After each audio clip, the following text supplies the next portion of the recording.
So GameStop is getting ready to cash in on the retro gaming community. They announced today that you'll soon be able to trade in or purchase the original NES, Super NES, Sega Genesis, PlayStation, N64, and Dreamcast.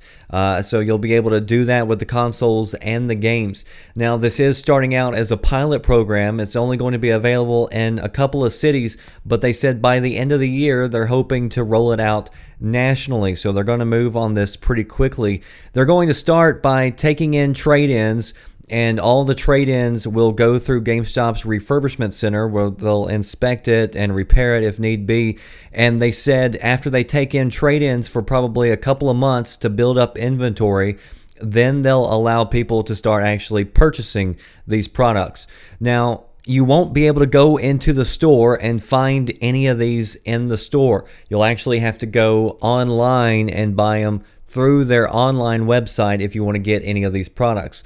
Now, as far as, my personal feelings on this goes, of course, I'm skeptical because it's GameStop, and, I would be, I guess I wouldn't be surprised if they offered me 50 cents for an original Nintendo and then turned around and tried to sell it to somebody else, for $150. But, I'm not really into retro gaming. I have no idea what the prices are. I know some things are really expensive right now because they are so limited. I wouldn't mind picking up and playing a few titles here and there for a few minutes, but, retro gaming just isn't something that I can sink a whole lot of time into.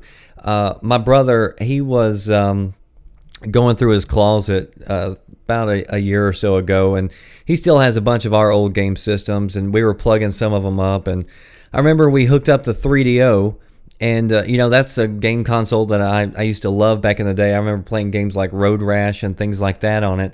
And we hooked it up, and, in your mind, you think back to all the good times you had playing these old games.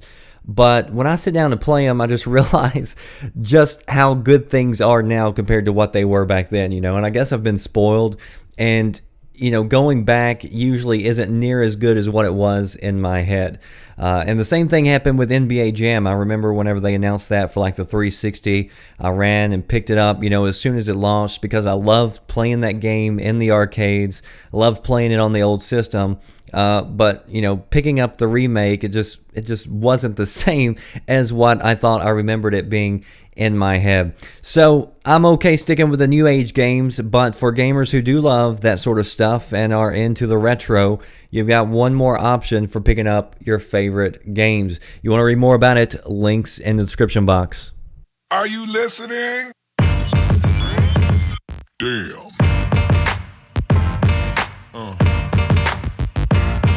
Yeah.